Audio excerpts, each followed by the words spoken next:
All right, so we're going to start the course and we're going to review, I guess, Prerequisite Material Chapter 0, if you want to call it that, and then the beginning sections of Chapter 1 in this first packet of notes. So there is a bunch of information on this first page, and what I encourage you to do is to please read through it. A lot of this is from Algebra 1 or even middle school. So what I would do is encourage you to read it, go through it, and make sure you truly understand it in the event that you ever have to reciprocate it back to me. Okay, but again, most of this is from 7th, 6th, 7th, 8th grade, if not Algebra 1 as a freshman, and a lot of it is just vocabulary. So again, please read through it just so you understand it. So we're going to jump right to the second page and we're going to get right to the practice problems. As you are going about doing your homework, just make sure that you refer to whatever section is appropriate that you need to refer to answer the questions. So the first type of problem that we have here is a solving problem. So when you solve a question, you look at it and you say, okay, well, I have parentheses.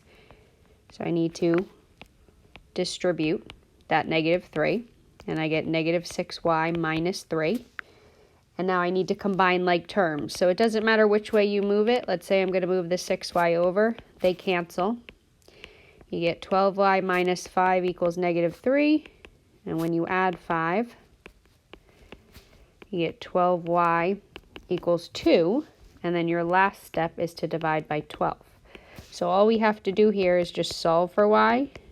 But the one thing you always need to make sure in a math class is everything is simplified. So 2 over 12 becomes 1 over 6. And that would be your final answer. Okay, the nice thing is if you ever have time, you can always sub it back in.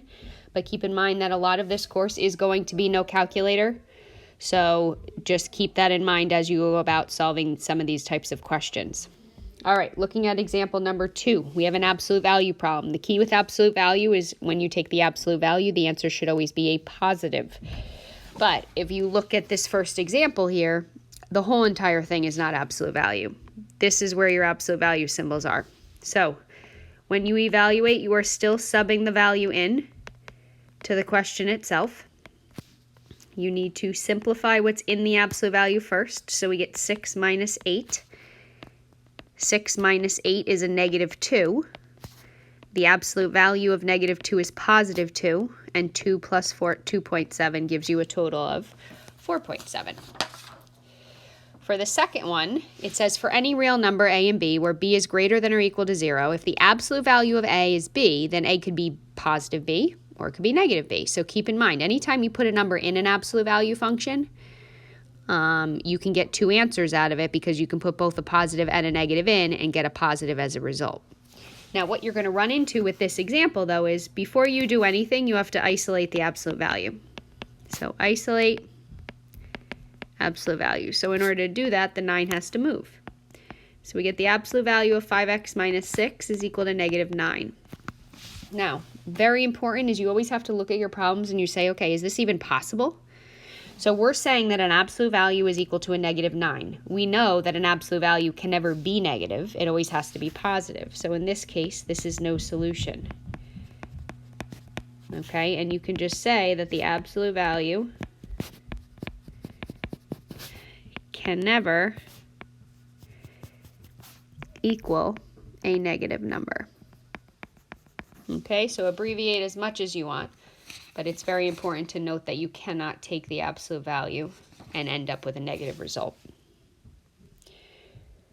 All right, next example here. So it says the absolute value of a number is always positive or negative, or 0, sorry, not negative. I just said it can't be. So it's positive or 0. An equation like the absolute value of x equals -8 is never true. So we just saw that with the last problem. Therefore, it has no solution. So the solution set for this type of equation, it's an empty set, or the circle with the line through it showing that it's no solution. But for questions that sort of have expressions, such as number 4, again, you have to keep in mind that when you have the absolute value, it could be either positive or negative. So the absolute value is isolated. We're good.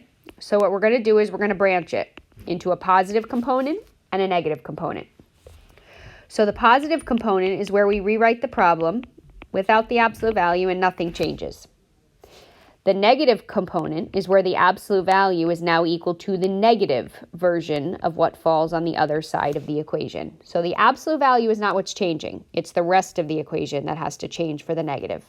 And then for both sides, you solve. So we're going to move this guy over. We get negative 3x equals negative 18, so x is 6. And on this side, the extra pieces, you just got to distribute that negative to both of those terms. When you add this guy over, you then end up with negative 2/5. And what you always want to do is always make sure you go back and just double check those answers. Okay, so that's where this next paragraph is going to come in right here. So even though you get results, don't necessarily assume that they have to work.